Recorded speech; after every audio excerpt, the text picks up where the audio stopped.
All my life, I heard, you're lazy, you're not very smart, nobody wants to hear what you have to say. Not only can you question your thoughts, but you should question your thoughts. And growing up the way I did, I was always told what my thoughts would be, what I needed to think about, what I wasn't allowed to think about, right?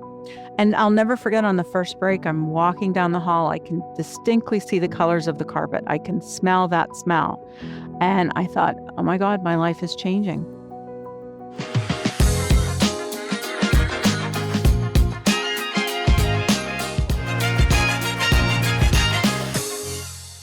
All right. Hello, hello, hello. Welcome to another episode of the Sell by Being Human podcast. I'm your host, Alex Smith. And this is the podcast where we learn from people in all walks of life who sell things through the lens of human connection. I believe we can learn human skills from people all around us. And this is the podcast where we bring the very best of those people together. And gang, we have one of those people here. I always love to talk about topics that are so close to my heart around emotional intelligence and EQ. We have someone, this woman is the founder of EQ Wize, an education and training startup delivering emotional intelligence and brain science-based education. She's an internationally trained life executive career coach with more than 20 years experience helping individual teams and leaders develop core skills around emotional intelligence, including self-awareness. She's also the author of Most People Don't Need a Therapist, They Just Need Change, an easy guide for positive sustainable change. I just love that title. Please welcome none other than Coach Monique DeMonaco to the podcast. Welcome, Monique. Well, thank you for having me. And I'm so flattered with some of the best people in the field. So thank you. Yeah, this is going to be fun.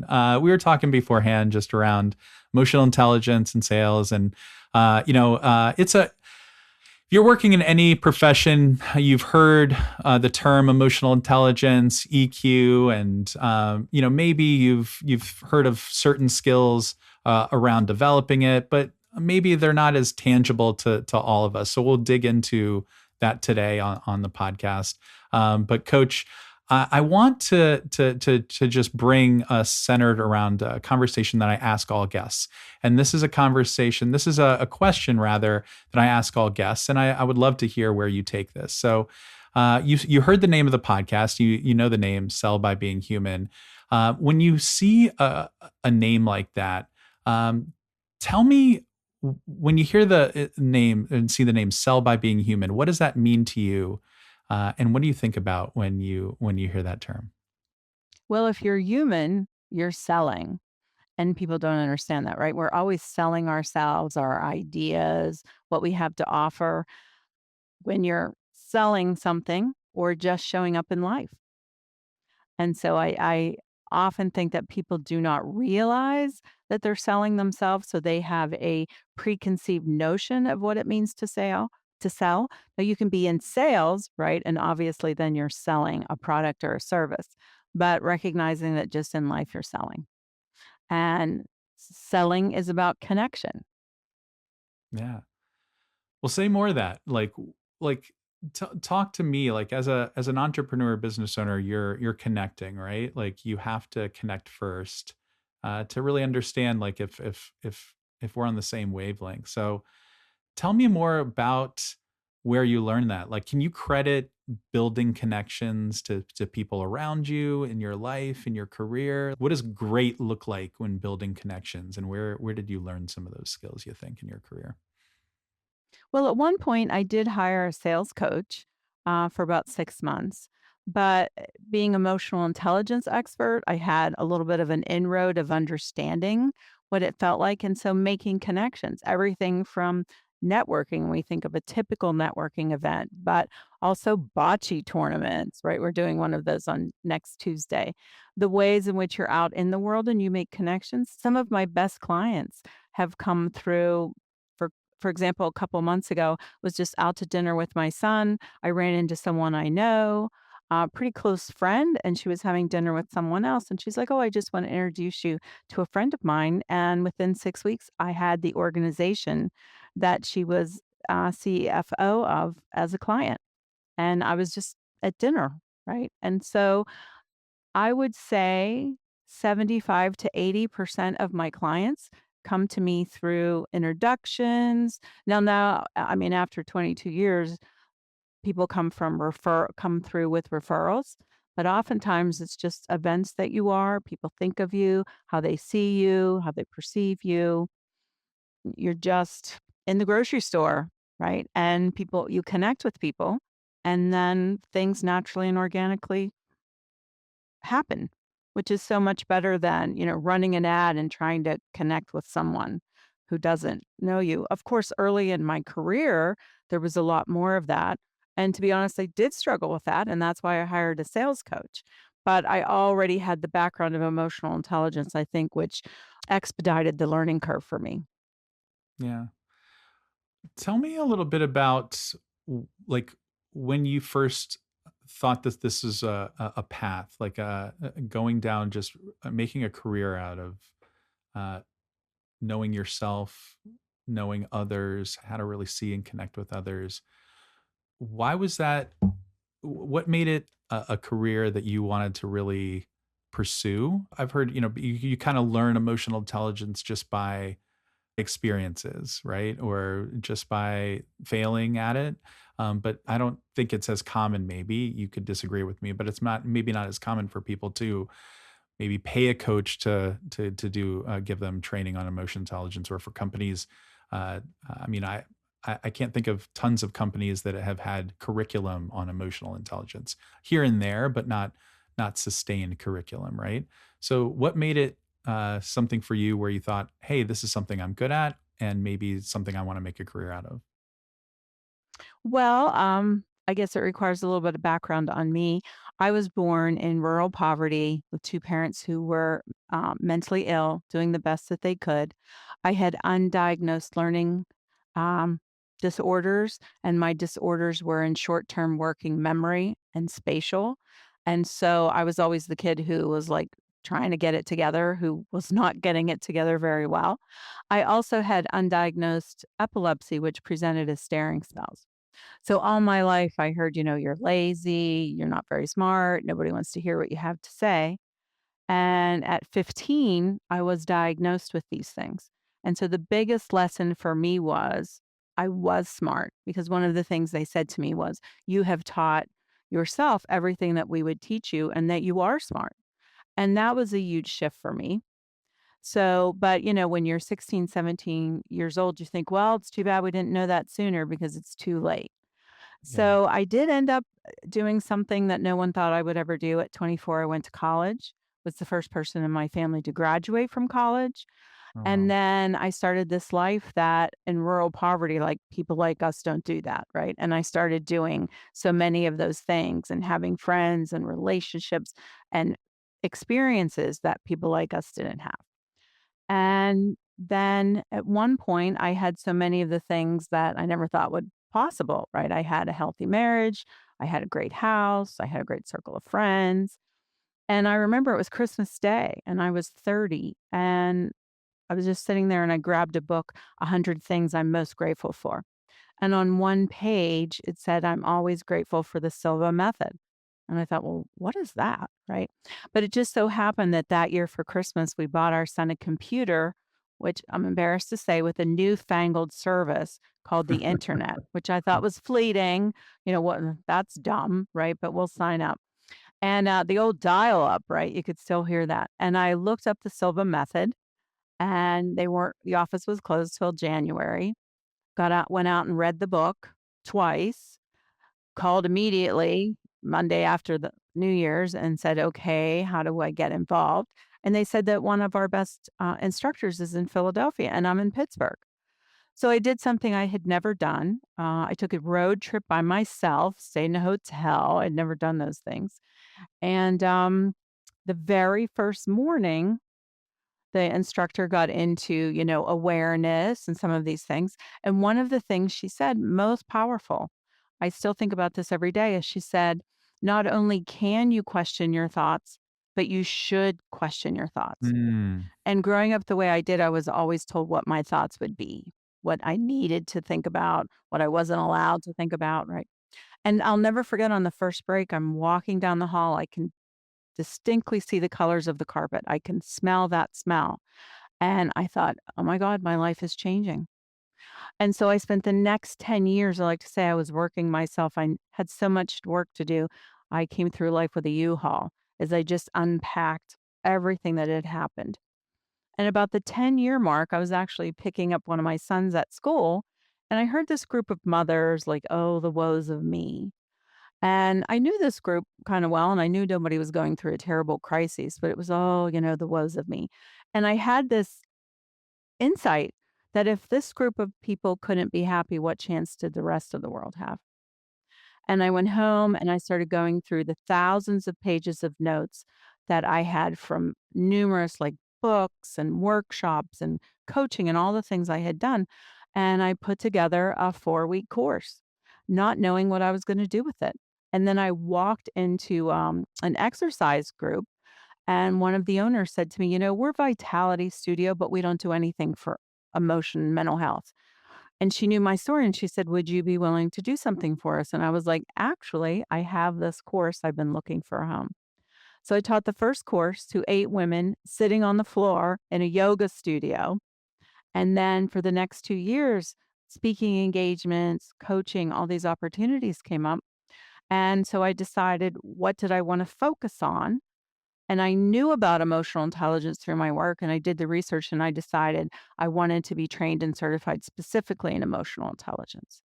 And so from that class, I started getting more life coaching clients. And then I started getting requests for families who owned businesses or ran teams. And just to let you know, it doesn't matter how much work you did. I thought I never had a corporate job. I never worked in that kind of business. So I should probably get an MBA to give myself credibility.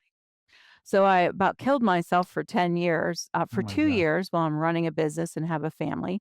I got an innovation focused MBA. And the truth Okay. is, Alex, nobody ever cared. Nobody ever asked me. Nobody That's cared. funny. And while I learned some great things and the innovation piece helped me in my business, I see it now as it was a confidence issue, right? I'll need this in order to get people to respect me. And there was already the respect. That's why the offers were being extended. That's why my phone was ringing. So, Yeah. and then in these years, we've built a business where, I'm a professional speaker and I travel all over the country. And I have clients who, quite honestly, could work with anyone in the world and they choose to work with me. So, but we all still struggle with our confidence and awareness. But I think the key to success and happiness in life, and that includes sales and anything else, is self awareness. And emotional intelligence, in one word, would be awareness. And the important markers for emotional intelligence, particularly around sales, is resiliency. So someone who suffers from a low marker in resiliency when they fail, which is inevitable for all of us, they generalize that into I am a failure versus someone who has a strong marker for resilience. They see it for what it is, an isolated incident where they happen to fail, but they can learn through that failure and move on, their sense of self intact, and they don't become fear resistant. Yeah. I mean, wow, there's so much to unpack there. First of all, like what I mean, just talking about resilience, like what a decision, a courageous decision you'd have to make at such a young age to say, this isn't the end of my story, like despite all of the truths around you or the, so-called truths that were actually just other people's image of what, life was for them. They were projecting their life onto you, right? At a young age to say, I'm going to question something. You didn't even have maybe the tools around you to do it. But do you credit anything for that change or just, I, I was surviving. Like I'm, this was like a survival mechanism for me to go out and find something else. Or do you ever look back and like, how did I change within myself? How did I make that change? Because so many other people would be content and maybe even happy living in a situation in rural poverty if they just had the right family around them, loving them and things like that. Like the money wasn't necessarily the key to happiness, but for you, maybe there were just, do you feel like that you were in search for that emotional connection, and that's what made the change? What do you I always like to know, like, what do you think that was there like a moment that was the catalyst for your change, or have you ever thought about that over the years? Oh, absolutely, because the change was not immediate. I remember, there's this street in the city, Fifth Avenue, and I remember driving down Fifth Avenue, or my mom driving me and seeing these universities and these beautiful, it's referred to as Mansion Row, right? And I remember driving down feeling like, there's something wrong with me, I'm stupid, that's why I have to go and have these tests. And then I get this diagnosis, and he's telling me, a neurologist is telling me you're actually smart. And you got a lot Mm, going on here for you. And I remember the drive back up Fifth Avenue and thinking, oh my God, my perception of myself had changed in the fact that I became a little bit proud of myself. But as I said earlier, I thought, well, it's too late. I'm a junior in high school. That ship has sailed. And I got to I was really molded into that. I remember we used to call it junior high, and it was, 8th grade with ninth grade, and you were preparing your schedule for high school, and I knew that to go to college, you'd have to have a language. So I actually signed up for French, and the guidance counselor called me in and said, "I see that you signed up for French. That's not gonna be a possibility." And I said, "Well, to go to college, you need a language, so should I switch to Spanish?" And he looked at me and I quote, and he said, "Honey, you're not going to college." And so that had a huge impact on me for years. So my journey was a slower path. I met someone in my life who was very instrumental, and I'll never forget, everyone was a little bit older than me. And so sitting at a dining room table where they had china and crystal and people owned a business, right? And they had wall-to-wall carpeting and people were an attorney. So the only college educated people I knew growing up were my teachers and the guy who owned the pharmacy, right? So this was a whole new world. And I remember thinking, 'cause I had this perception that if you were successful in your career, you had it all figured out. And I remember sitting there thinking, these people don't, I can't believe she said that, or I can't believe they believe that. So I had enough self awareness to realize these people don't have it all together, yeah. right? They're not necessarily happy. And so for me, it was a slow roll because I didn't get the opportunity to go to college until I was 24. Again, it was other people who encouraged me, and it felt like such a risk. So my first day of college was the first day of kindergarten for my son, and I was a single parent who still saw myself of, I don't know if I can do it, but people encouraged me. And there's this beautiful driveway up to Chatham University, and I remember thinking the whole first semester, they're going to realize they made a mistake. I'm going to get called to the registrar's office and tell me that they made a mistake and that I have to leave. And that was a true fear that I had. So when they didn't ask me to leave after the first semester, right, I thought, okay, they're going to let me stay. And I graduated in the 4 years, with B's and C's, but I Mhm. graduated and I was the first one. And then I settled into this life, right, where, a lot of what I heard growing up is people like us. People like don't know the right people, right? We don't have life is hard, money is a struggle. And so life was a little bit easier and I realized I was doing those things. And it wasn't until that day when I saw the book about the Silva method and I started that journey that created the huge shifts for me because my personal journey became my full-time job. And Mm. I still never saw myself in that career. I could never be the genie, right, who taught the Silva method. But then, as time unfolded and then hearing this conversation with those other mothers, I was like, wow. Again, like I did when I was younger and having dinner with these people who didn't have it all figured out. Now all these people aren't happy and I wasn't very happy, right? So that started the journey. Yeah. I mean, I hear a lot of like your success was really emotional self-management and self-care, like really going deep on yourself. And like you said, like at the very beginning, I think, one word, emotional intelligence is just awareness, awareness of yourself, awareness of people around you, like what different cues. So I'm curious, like, just to shift this into how you can create change with others and yourself, because at the end of the day, sales is service. It's in leading others and serving others, and sometimes that's yourself. Recognizing those cues where people feel emotionally connected. So and maybe you connected to those women, in that first meeting on the yoga mat where they were like, I would pay for this, right? A lot of people have great ideas, but those ideas don't ever get paid for and people don't gravitate to them, right? And so you have to be a special type of person to get people to buy into your ideas.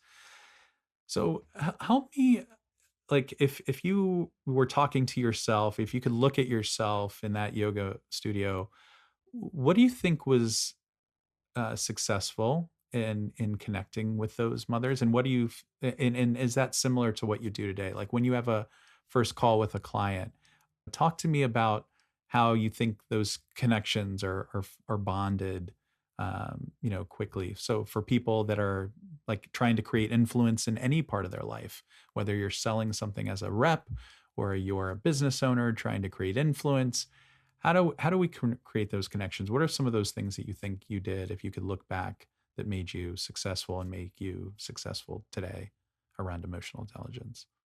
That's really a powerful question. So, when we talk about emotional intelligence or EQ, right, it's about awareness, but it's the awareness of understanding why you feel the way you feel and why you're doing what you're doing, but also understanding that about others, oftentimes when they themselves don't know. Now, that's not something to exploit, right? But it's a way to connect with people. So, for example, procrastination. I will have clients or organizations reach out and say, oh, this person needs time management skills. Well, I always know it's about not about time management skills. Procrastination is the coping with the feeling that I might fail. So, behaviors, I like to say there are no problem behaviors, but there certainly are behaviors that are a problem. So, when we're looking to make a change, people typically focus on the behavior. Stop doing this, start doing more of this, do it differently. Where it's a coping mechanism, behaviors, problem behaviors are always a coping mechanism or a consequence of what you don't know that you don't know. So if you're procrastinating, you're afraid to fail, right? And so if someone else is procrastinating, understand they're afraid to fail. Right? Looking for the signs of someone who's afraid to make a decision because they see failure of I will be a failure instead of it may be a failure, but it doesn't have to define me. Right? Understanding if someone else, not so much in businesses, because typically you're talking to the person who's making the decision, maybe. But sometimes, and particularly in family businesses or when you're doing life coaching, someone needs to check. Unfortunately, I see this a lot with women. I'll be on a conversation with them and they'll say, this is exactly what I need, right? I'm depressed. I can't get out of bed. I'm an anxious mess. These are the tools I need. Let me talk to my husband, right? Husbands don't do that nearly as much as wives do that. So, or even like I have to talk to my dad, and it's not about the money, it's about believing that I need to be validated and it needs to be okay with someone else to take care of myself. And so when you understand people and why they're doing what they're doing or why they're feeling that, you can help them move through that even when they don't understand it themselves. So bringing awareness to them and then helping them work through that, even just a 30-minute discovery call. Mm. I liked how you said everything. It's not like problem behaviors, but there are behaviors that are a problem. And, it's easy to focus on the behavior but not like the underlying issue. Sometimes people don't like that though. They get defensive. Like I like the title of your book. You don't need a therapist or something, like you need change, right? And so Right. like, I can get, if I don't know you, right? I just met you, Monique, and all of a sudden put a mirror up to me at like my deepest issues, right? Failure or not being liked or belonging or whatever. I might be like, whoa, like I don't even know you. Like, who are you? Like, I don't even want to face that myself. How do you communicate in a way that is not too threatening to people, to make them aware of something that might be underlying an issue. Because I could see a lot of people going, it's not that. No, it's not failure. It is about time management, right? Or whatever it is, right? So like walk me through maybe how you've been able to do that with clients when maybe they've resisted that type of discussion. You ask questions. You don't tell them, you ask questions. So if someone's having an issue with procrastination at work, in my work, I'm always looking for changes. So when you have behavior changes or you have something going on, why is the change happening? So if you don't procrastinate in your personal life, right, or you don't procrastinate with your signing your kid up for soccer, right, and you do other things timely, but you're procrastinating at work, that's a change in behavior. So asking someone, for example, oh, is this something that's pervasive in your life? Right? If they have an anger management issue, right? Does this affect you in every area of your life? Or is it maybe just with your family, but you don't have that issue at work or you don't have that issue with friends? Mhm. Or being late. I worked with someone one time who was always late, like 100% of the time. So much so that like her husband would not go anywhere with her. They always came in two cars. And she didn't know why she was late, and she thought she was just scheduling too many things, for example. And it turned out that as a young woman, her father, whom she was very close to, she was a daddy's girl, her father was dying. He was in hospice, and they said it should be, a couple of hours. It turned out being 2 days. And she was bedside with him and the rest of the family at 14 years old. And so she internalized the lesson that it's painful to wait. So she never waited because she was always the person who was last. And that affected her. She came to me through her organization who saw her as high potential, but this is a problem. And it was pervasive in every area of her life. And so, searching what that was, she had no idea that that's why she was late. She just thought she took too many things on in life and wasn't good with time. So, I was able to understand even initially that there's something going on here versus someone who maybe only procrastinates at work. That's a fear of failure. Yeah, interesting. Um, it's so it's probing. It's asking a question like, is it this or that? Like, where does this show up for you? What is this like? Give me more specifics, right? It's not just one thing. And as you peel the onion, like people will say certain things, and like, so what I'm hearing is this, or what I'm like, what tell me if I'm on the mark here. Like, am I close here? Almost prefacing it with like it seems like something's going on here, and maybe like I'm asking questions to really understand it. Um, Tell me a little bit about for people that are like maybe they're trying to make use of some of these emotionally intelligent cues in a sales process. Um, Talk to me about how people sell things to you that come across as maybe pressuring or not emotionally intelligent, and ways that people have come to you in an emotionally intelligent way. How can you spot the difference, and what's it look like when people are successful in this area when they sell things to you? Well, if someone is pressuring, right, or hounding me, then I'm not going to work with them. And very transparent. I need to think about this. In business, Olivia, who is my assistant and she runs the business while I do the coaching, like, I'm going to talk about this with Olivia. I need to think about this, do research. If you continue to hound me, then I see that as you're just trying to sell to me. I will say, we're going to do the research, we're going to talk about it. I will reach out to you if we are interested. And if you respect that, we often do reach back out and say, we're interested in that. Or if it's something where we're texting back and forth, I'll be transparent and say, thank you for explaining, spending the time with me, but this isn't something that's going to work. If someone is overly stats oriented, right? Just the facts. To me, they're just trying to sell me something.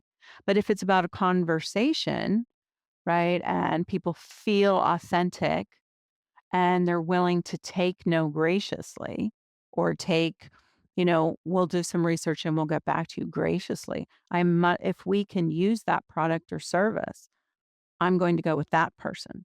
So if we're getting, we're researching 3 people or 3 organizations. If you're trying to directly sell to me, that's the kiss of death. If you're looking to relate with me, right, then that is something that is going to increase the chances that we go with you as a vendor. Nice. And relate to you looks like what? How does that show up? Can you think of somebody recently where you purchased something from them or vendor over the last few years where they related to you in a way you're like, you know what?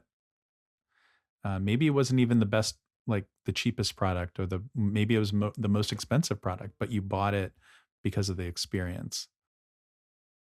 Well, the brain works in stories and pictures. So the more you can give me like good examples of how this works, how it's going to make life easier, whether it's Mhm. because it's the technology or whatever that's going to be. Mhm. I mean, if you think about TED Talks, almost everyone has seen a TED Talk, right? Sometimes they take very complicated things, ideas or things that they do, and they can create a story that you not only understand it, but you might listen to something that you wouldn't ordinarily listen to. For example, I am not a math person. And I recently watched a TED Talk on, the beauty of math. And I would never have watched it if they would have said, this is how math works. So when someone creates a story through examples and they're focused on how it would help me or add value Yeah. to me, then that's a winner if Yeah. that's a service we can use. And you're right, it's not it's not always based on price. If we can build a relationship with someone and they Mhm. can explain that to us and we feel like we have a connection so that after the sale or as we're moving through the process, we're going to be able to go back and talk to this person and they're either going to help or send us to the right place. And I feel confident in that, that's a big thing. Yeah. What advice do you have? I always think there's people listening to this that, maybe like they don't have a quota. Like they're trying, or maybe they're even later on their careers and they're like, you know what, I just haven't like just sat down and focused on these skills for myself, right? Like, yes, of course, you need to have active listening, and yes, you need to be curious, and you need to work on self awareness in yourself. And like these are just things that people go, yeah, I know those things, but then we don't focus on them. And then I feel like we're in an age where it's so much easier to go on chat gpt or some ai assistant, right, and just ask a question versus asking a human being or connecting with a person. So in the age that we're in, what are some tangible, like just like tactical things that we can do to focus on emotional intelligence in ourselves and with others? Like, what should someone listen to this just go and do to get better and strengthen a muscle? Because I think this is a muscle that without working, it atrophies, right? Like Mhm. if you're not working with Coach Monique, right? If you're not working with your fitness instructor, if you're not going to the gym, you can't Right. just magically lose weight or be a, star athlete, right? We can always want things, but wanting is not enough. We need action. So, what can people do after listening to this if they want to get stronger with emotional intelligence and specifically emotional intelligence in sales, you think? Well, lifelong learning, right? Because it gives you different perspectives, even on something you've been selling for a long time. I can't say I'm anti chat GBT. Of course, we use it, No. but we use it more to give us ideas or inspiration. The brain loves novelty. So when you do something yourself, think about when you ask someone a question and they just give you the answer. You have the answer to your question, but you're less likely to have learned other related information, right?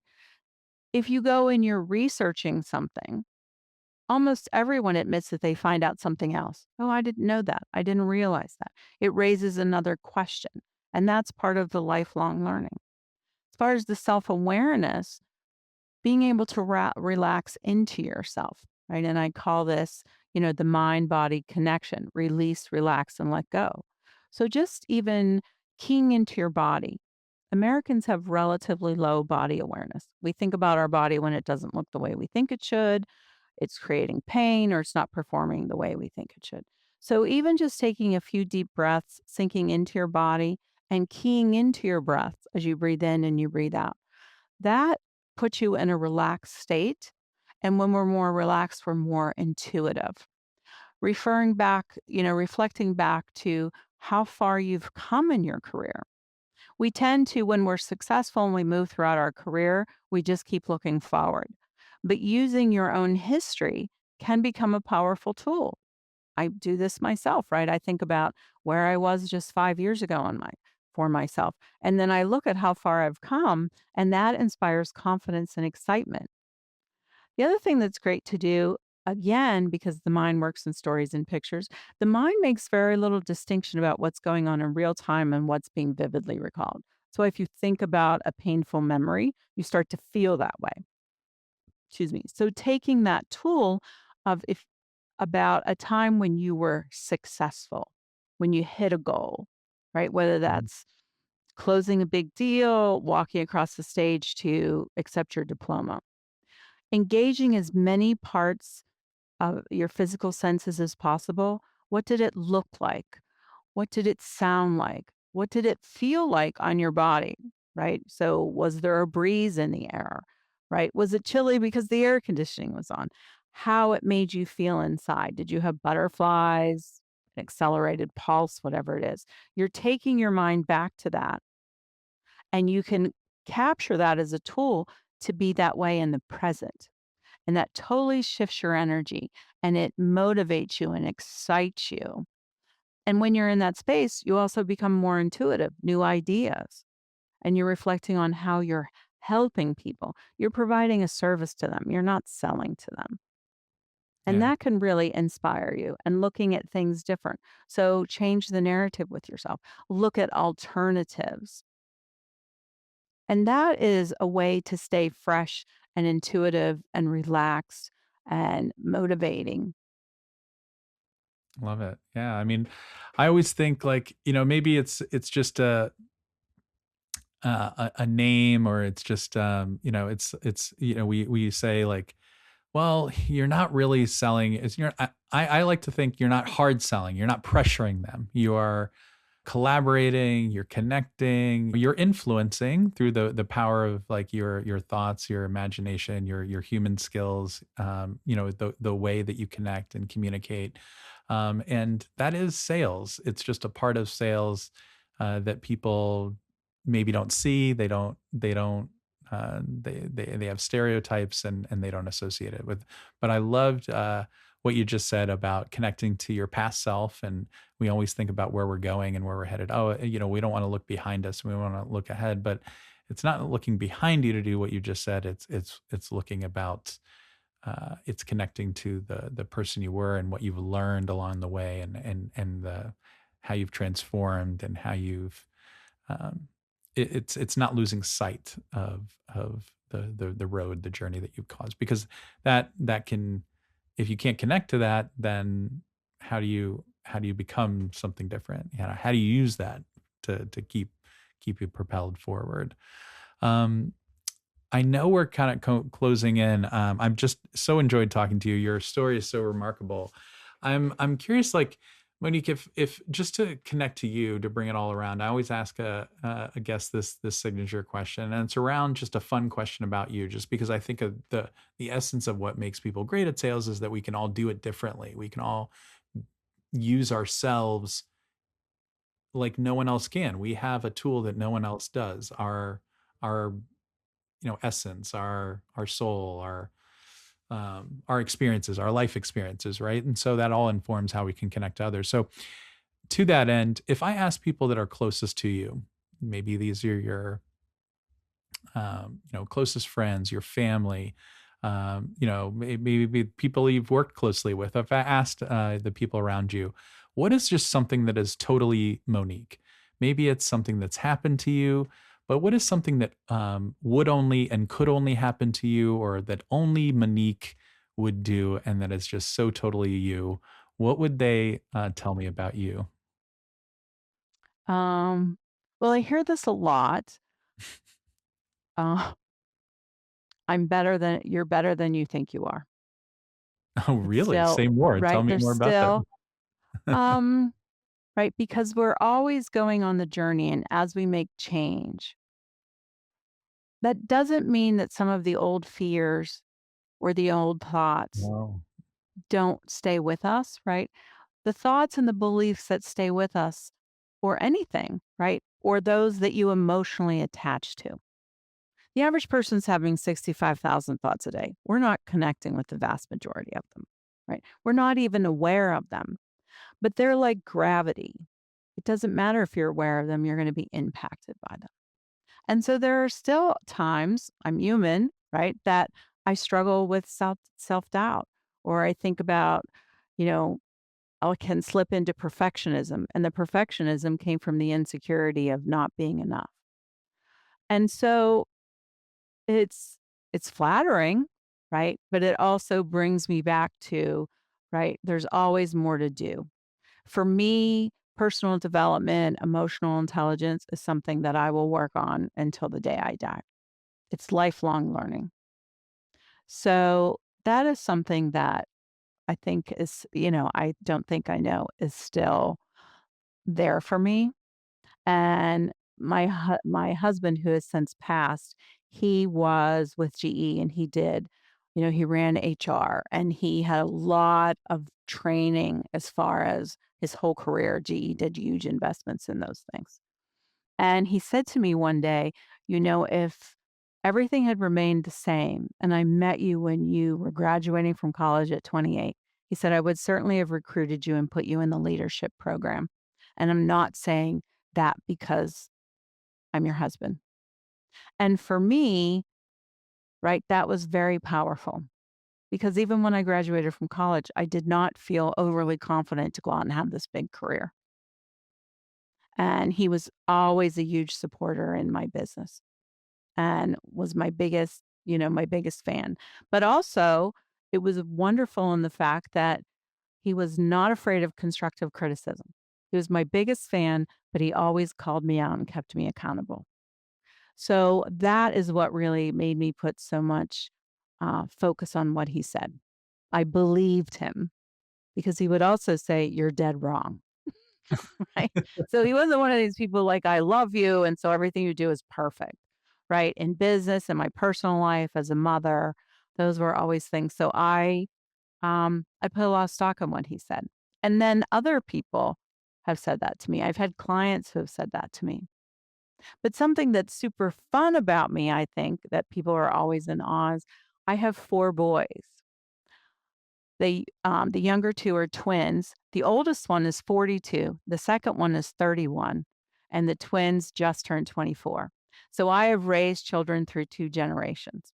So what Gen Z is facing right now in the workforce and this tough job market and the fact that so many employers are saying what they want for Gen Z is emotional intelligence training.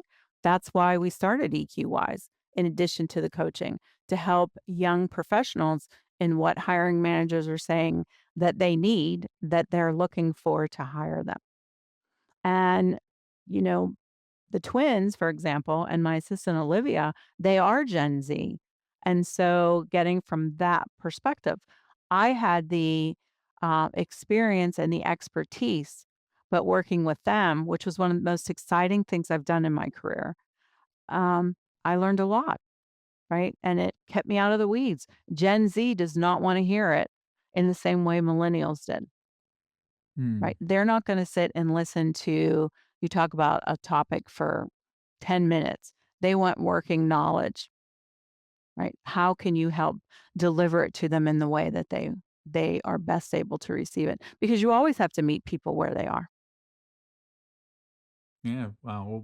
Well said. I think you've had a lot of supporters, and for good reason. I'm hoping like when you hear that, it gives you okay, like maybe I am better than I think I am, and let me like unpack and find out. Okay, yes, it's still there. It's not going to go away, but maybe I can raise that level of where I think I am every year, even if it's slightly like where I think I am this year. How can I ask myself the right questions of like, what can I do to maybe move closer to where I deserve to be, right? Like, in terms of my self-worth and confidence. I don't know if that's what you do or not, but no, it's such a great story. And where can like I hope this isn't our last conversation, and I will be connected to what you do, but where can we send people to you, and how can people learn more about you, Monique? I'll be happy to share that in a moment, but I want to circle back. The vast majority of people are better than they think they are. I'm not Okay. special in that. Yeah. I've just been made more aware of that because of support and the work that I've done. But for the vast majority of people, they are Yeah. so much better than they think they are. And so if I can do it, other people can do it. It's having the tools, the awareness and the tools and the understanding. That's, well said. I think, yeah, a lot of people, maybe we, when we achieve things or we get to a certain place, we're like, that's all I need. I'm good. Like, I don't, uh, what more would I really want? Like, I have a great family, like I'm making good money, like I'm in a house or something that like my parents would have loved to have been in this situation. Right. And so again, we like defend all that, like, but we lose sight of like the potential, right? Like of, hey, like if we have that potential, it's up to us to have the tools, like whether it's other people encouraging us through saying, "Hey, you could do this. You're talented." Like I have somebody, you're making me think of a friend who I'm learning guitar. I've been learning for 3 or 4 years. I can play a few songs, but I have a friend who's amazing, has his own songs, and plays on Spotify, plays out even, and I'm like, you could be on the radio. You could be doing all these things. And I'm like, he's like, no, I'm not that good. I'm like, you Yeah. don't know, you're better than you think you are, even that, even famous people, famous people, um, like could, everyone struggles with it, no matter how far you get in life. It's just, yeah, like I very well said, having the tools to do something with it, and the desire, frankly, to do something about it is the difference in success. I think so. I don't know what you think about that. Well, when I work with celebrities and people who are at the top of their field, right? Professional athletes, celebrities, people who have done what the rest of us say are amazing things, right? You see a lot of imposter syndrome. People don't, they think they just got lucky, or if you really knew me, you'd know I'm not as great as you think. So there is no marker for most people. So getting on the stage or hitting your mark of maybe financial or social status or whatever, oftentimes their struggle is a little bit more difficult because they got to walk out on stage or they're expected to win that Mhm, tournament thinking, mhm, I'm not as good as people think. mm, yeah. Well, I know we're kind of coming towards the end here. Quick, promo on you. What can people do to learn more about you and emotional intelligence and get better with EQ? Well, because we have the two businesses now, you can go to coachmonique.com, which the focus is on the coaching, the life coaching, Mhm. executive coaching, Nice. leadership coaching. Um, and then the site the website for the online courses is eqwize.com, and that's wise with a Z. And because we're thrilled to be here, those courses are 15% off for your listeners with the code SELL, all in caps, SELL, all in caps. You can get 15% off. Those courses are designed to give you working knowledge in specific places. Because they're internationally accredited, they're meant to be listed on your resume. We say we are to soft skills what Microsoft and Google are to hard skills, and employers are looking for these. So, business etiquette, critical thinking, emotional intelligence. So that's where you can find us. And we have, over 20 years experience. So for most people, myself included, a little more emotional intelligence or EQ training is always a good thing. I love it. Same here. Well, Coach Monique, thank you, thank you, thank you for jumping on today. I've really, really enjoyed the conversation. Learned a ton from you. I really appreciate you for reaching out. Well, thank you for having me. This has been fun. And I do a lot of these. They're not always as fun and relaxed, right? That So means a thanks lot. for having me. That means a lot. Thank you so much.